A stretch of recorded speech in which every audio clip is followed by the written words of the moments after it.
Hello, welcome to the Overtime Chatter. Hey, friends. I'm sorry, I know it's been a minute since you saw me, but I was, home dialysis, class, blah, blah, blah. But y'all ain't trying to hear that, and I ain't trying to tell it. So I'm here today to recap Real Housewives of New York, season 14, episode 9. I think this is called A Lost Phone. We start with Cy and Bryn having morning coffee. Um, and Bryn brings uh Jen her coffee, I think. So anyway, it's Jessel. They're talking to each other, and she says that she thinks that Jessel is so funny, but they think her stories about her life aren't true. So anyway, they think she wants to act like she was more poor or as poor as they were. I don't understand why anybody want to act like they came up poor. Ain't nothing fun about that. But, whatever. Okay, so in comes Jen, and I love that I think this breakfast is catered. They have everything. They got a nice little spread. I would tear that up. So all the ladies are now at breakfast, and Uber says at night that Jessel snores and she farts in her sleep, and she even recorded her. And I was like, y'all know what I was like. I was like, she ain't got. What time is it? I ain't in it long enough to say. I'm not going to curse. She don't have nothing else better to do than record her in the middle of the night. Now maybe she recorded Jessel because y'all know Jessel. You tell Jessel anything that's nearly imperfect about her, she gonna have a fit, right? So maybe she recorded her so when Jessel says that's not me and no I didn't, she can play it. But we know Jessel still spin it and say that wasn't me. That was you, Uber, pretending it was me. Whatever. So anyway, like I said, just Uber don't have nothing else to do in the middle of the night, and I wanted to sidebar Erin in that blue top with the bow in her hair. She looks really pretty right there. I like that color blue in her. It's not a slate blue, but it's a I don't know. I like it. Y'all know I love the fashions. So anyway, I noticed stuff when about things. So anyway, the ladies are going on a boat ride today, and they all get dressed, and they're all trying to outdress one another. And they finally get to the boat, and Captain Nelson, he a cutie. I noticed that he's a cutie. Okay, Uber was thrown in the pool. Oh my God, excuse me, who was calling me? Oh, I had to call her back later. She had to call me. I had to call her later. I don't want to talk about it. So anyway, threw her in the pool the other day. Um, Uber was thrown in the pool the other day. No, and she also, I think by this time she had already paid Erin back and threw Erin in the pool. So anyway, I don't know. We'll figure it out. I don't know why everybody's so crazy about this New York. I just don't care for none of these ladies except maybe Jen. That's the only person I really like. I mean, I don't dislike them. I just ain't about. They just they whack. Okay. Anyway, they all in the water and they having fun and they tripping because Jen put on a wetsuit, and why y'all tripping that she put on a wetsuit? She already told y'all. If you don't know, which I believe all of y'all know, because can't none of y'all hold a damn cup of water without spilling it. Anytime anybody tell y'all one thing about the other person, y'all run and tell it to the next like fucking high school girls. Oh, I can cuss now. I'm almost 4 minutes in. So anyway, but I ain't trying to cuss is what I'm saying. So anyway, Jalso, Uber, and Brand talk about um they talking about Jessel's life again. And Erin is, she thinks she telling lies. So anyway, she said she don't have to lie. She was wealthy or she was well off. She doesn't have to pretend that she wasn't wealthy. So Jen. So anyway, we leave from there, and Jen says that Brent is sexy now. I mean, okay, we know Jen is a flirt and all that type of stuff, but she's just taking too far. See, she'll mess around and she act like she really want Jen to make a move on her, and see, and Jen make around and slip a finger mistake. See, it's gonna be a whole case about it. You know what I'm saying? But look what you're doing. You in her room. I'm wet. I'm so freaking. I'm always wet. I'm so wet. You don't know. You don't know what I do. I know that boy. That's just the way she be talking. So anyway, Jen said she could do her. And Britt says, I might have a says what I'm saying. I might have a little crush on Jen. Stop playing with people before you get slip one. So anyway, Jocelyn, she gets her turn to drive the boat, so she up there driving the boat. And Bryn tells her how Jocelyn was on her last nerve with her stuff. We're talking about her life. And Jocelyn, Erin says that, and then Jocelyn says, you dissect everything I say. Why you care? And I want to know why she cares so much about how you came up. You're a grown ass woman now, y'all friends. It ain't like I went to high school or grew up together with little kids. She don't know nothing about you. For all you know, you can tell her whatever you want to tell her. But you trying to tell her, but it ain't good enough for her to hear. Your childhood stories, she don't like them. Her and Side don't agree with them. They want you to have another story. You know what I'm saying? So, girl, fuck them. Why that kid? Like I said before.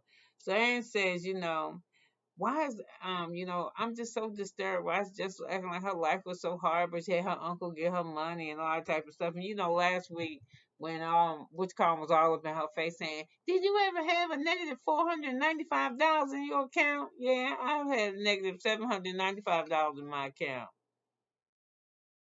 Mm-hmm. Yeah. And then when $800 hit it, they took the $749. And then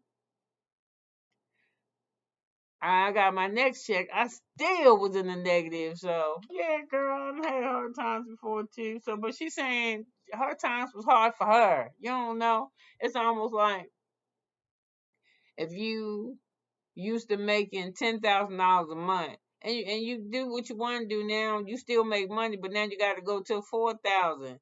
If you was used to getting $10,000 a month salary and your stuff got cut to half, and it's over half because it's 4,000 that now you make, your lifestyle going to change. But to me, if you make $4,000 a month in the South, you doing good. So I'm saying her story ain't got to be your story. And why y'all care? Because Erin, you wasn't poor. You was Jewish. Your family did real estate. Y'all had a house in the Hamptons. So what? Why are you even fucking with her story? Shut up. That's what I'm saying. That's why I don't like this show. They try so hard to make something out of nothing, and they really do it in this. Oh God, they really do it in this one. So anyway, Aaron says that you know, Aaron says, no, you act like your life was so hard. And Joseph said, your name should be Assumptions because that's what they should call you. And, Side was losing it. Shut up, Side. Why the fuck you care? You don't care about nothing. Anybody tell you, why that matter? You only care about Scoop. Yeah, you only care about dirt. You don't want to, I want somebody to be close to me. I need Jen to talk to me. She's opening up. Girl, for what? Why would somebody open up to you? As soon as somebody open up and tell you something, you go tell everybody you know. You even tell your husband, and when you bring that shit to him, you know what he say? He's spinning around and be like, well, maybe this, or maybe that. Maybe it ain't what you thinking, which is always something usually negative. So let me keep it moving because I can't spend so much time on that. So anyway, when they get regard to dinner, I notice I don't like Erin's dress. Sometimes she's just old as hell. She's like an old ass lady, them old dress. She look young, but she wear old dresses. So anyway, Brent says when a woman, so anyway, they get out to dinner, and here go Brent again with her overly revert sexual things. She probably don't even like sex. I ain't bullshitting. Usually when you meet people that's always, oh, it's wet down there, and I like the bulb, and this is how you do it. And if you send this type of, you try to touch them down there, they damn holler, and not no good way. No, no, anyway,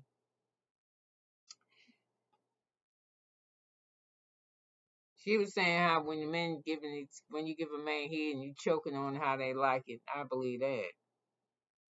Yeah, I don't think she lied about that. So anyway, they started telling stories. So anyway, I don't know. Jen starting to look at Brent a little bit different, like she rated it up. I don't know what they do, but keep that up, right? Keep it up.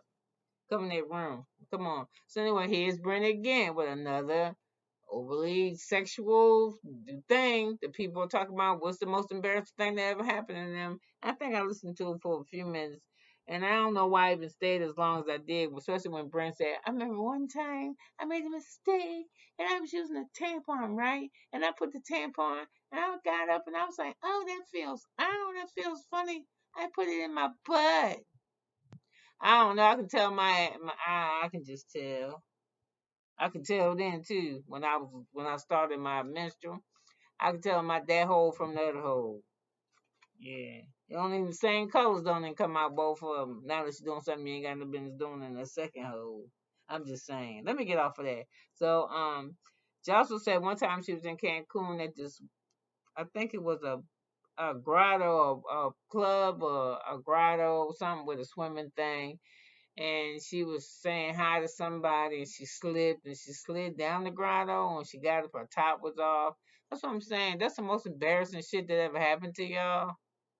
Let me tell you some stories. Let me tell you, okay, this ain't my story. I'm gonna think of one of mine. I've had so many damn embarrassing. Oh, here go one. My most embarrassing moment was when I was applying for a job, and the part of the application process was you had to go and have a physical. So anyway, I was like, okay, but they sent me directly from the application place to the physical place.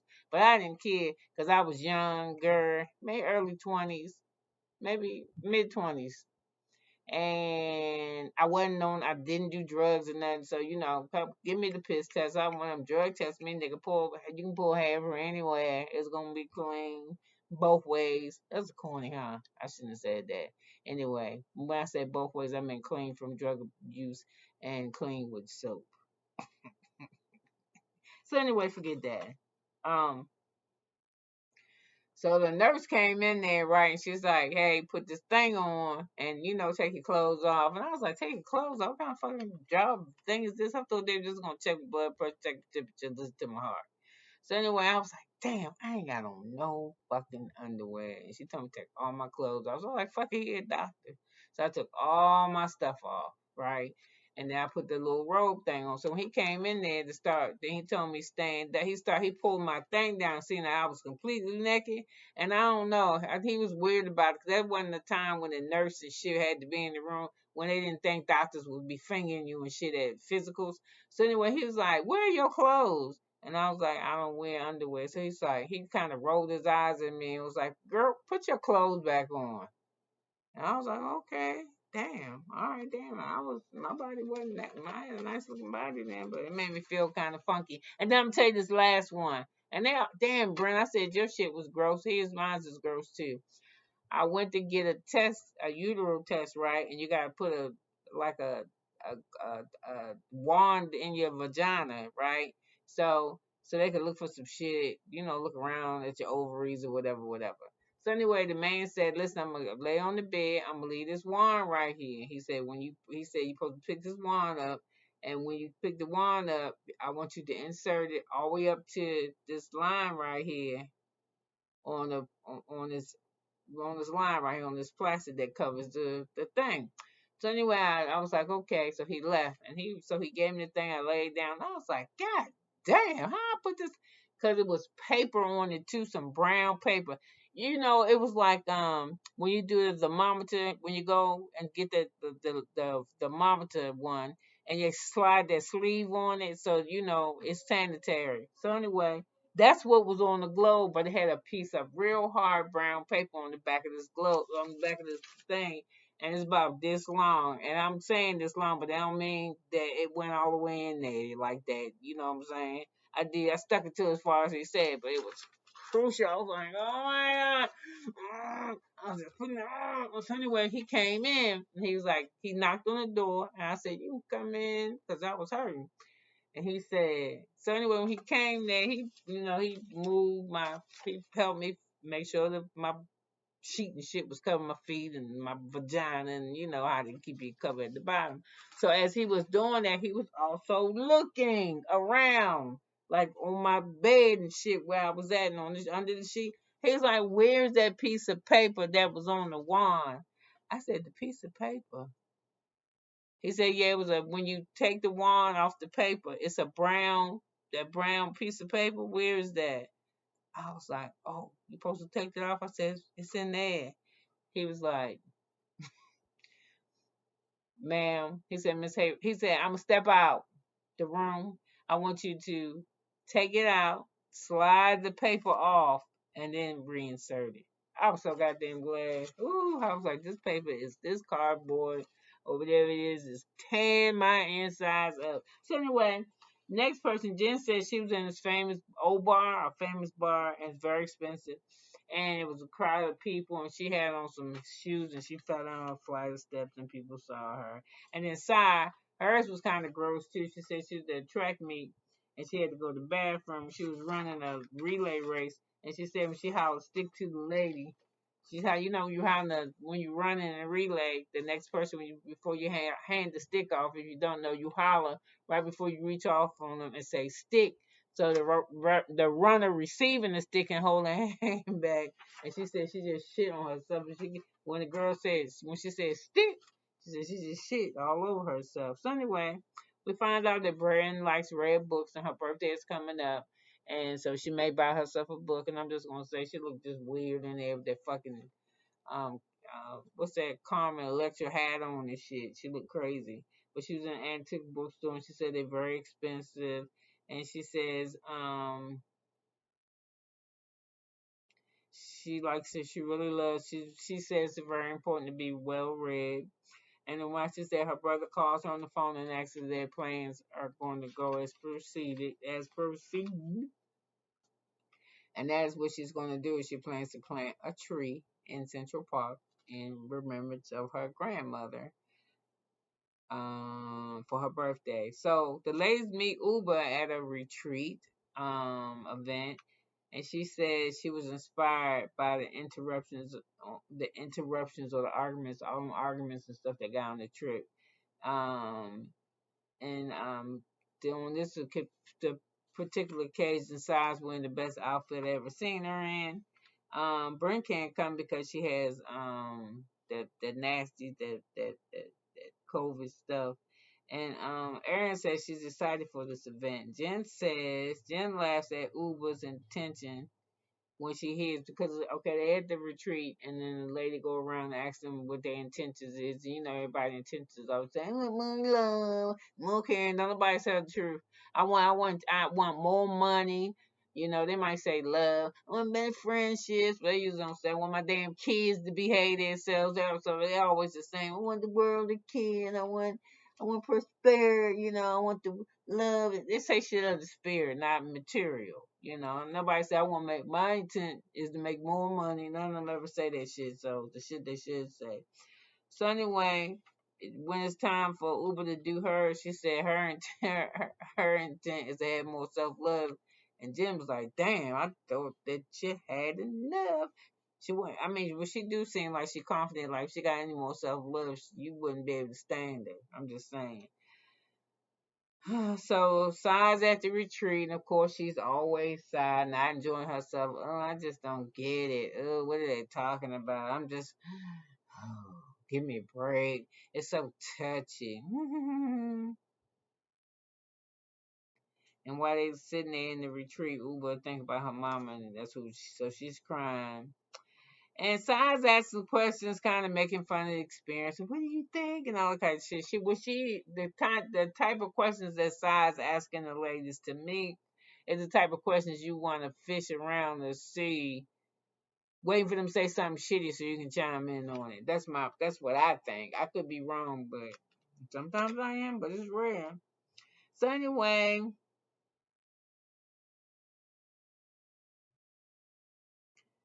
side. I mean, like she making fun of it, but what I always just found like this. I mean, to me, in my spiritual journey, this is what I found out. The thing that you resist the world to see the most is something that God has given you. Like or that has been abused some type of way. Cause the way Sai acts like she's just so afraid to let people in. You know what I'm saying? But you want people in. I don't get it. I've never understood people like that. So, what I find is for people what you push out to show the world the hardest, you just is exactly you the opposite of that. You just ain't figured that shit out yet. But I have. So when I meet people that try to go hard, I just already know we weren't born like to go hard at each other. So it's your experience of your past or the experience that you had with me. But I just try not to take it personal, and I hope y'all don't either. But anyway, uh,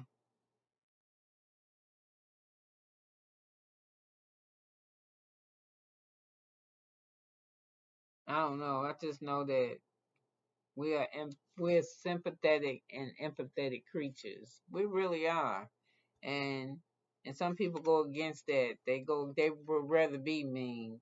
So I don't think that she. I don't know. I don't think she real nice. I think she kind of mean. I do. I think sometimes mean. I really do. So anyway, next thing we know, we see Side does one on one with her daughter. They look like they're at an pastry place, and her daughter wants to be a ballerina. So Sai says she thinks she lives her life through her daughter, but anything her daughter wants to do, she lets her daughter do it.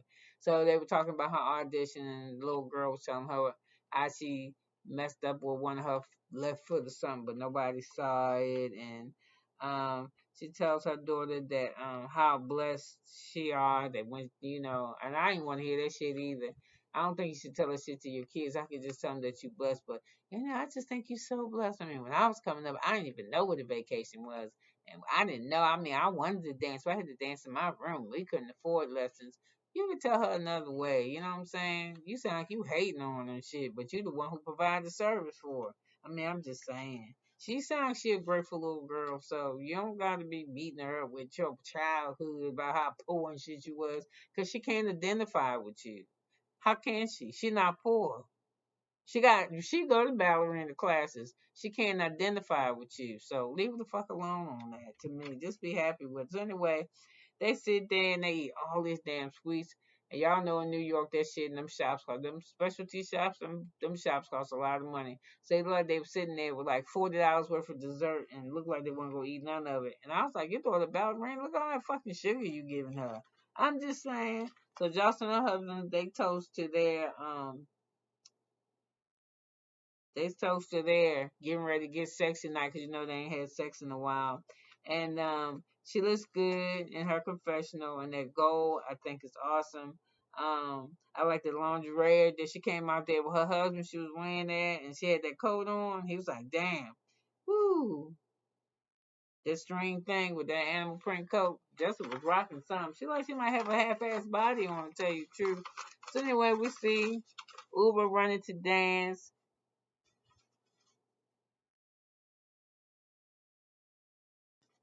What was most embarrassing moment was that she went to the bathroom. She was running the dance real quick in the club, and she ran out the bathroom. She had a string of toilet paper still hanging from her pants. I bet you that was funny. I'm getting blowed up like I don't know what. Hold on, let me see. Hold on. I'm so sorry. Somebody. No, it's nobody. Oh, I mean somebody, but ain't nobody I want to talk to. And then Erin tells her most embarrassing thing is when she was a kid. Her kid was on a plane or somewhere with her kid, and her kid wouldn't stop crying, and they was like, "Get the fuck out of here." That's your most embarrassing moment. So anyway, the ladies go home to a nightcap, and then the hot tub,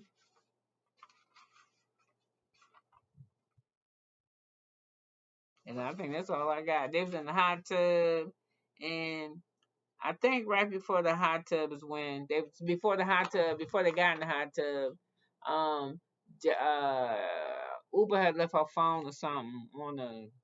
I hope I got this episode right. They left her phone in the Sprinter van, and they handed it to Erin, and Erin gonna hold her phone. I don't know about man. I think some people feel this way. Like somebody having your phone is like your personal shit, like your wallet. I don't really care that much about the phone. I just think that the whole deal about it was bigger than it needed to be. You know what I'm saying? So I don't know. It got out of hand, and we're about to see that in the next episode. Yes. Uh, the missing phone episode. This wasn't a missing phone episode. This was some other shit. So anyway, with that, you could have been anywhere in the world, but you're here with me. I would like it if you subscribe. I really like it if you subscribe. I really like it if you just like the video. And I ain't gonna lie, I would really like it a little bit if you like me. So anyway, could have been anywhere in the world for me, but just been 25 minutes and 8 seconds with me, and I so appreciate it. Have a good day. Thanks now. Bye.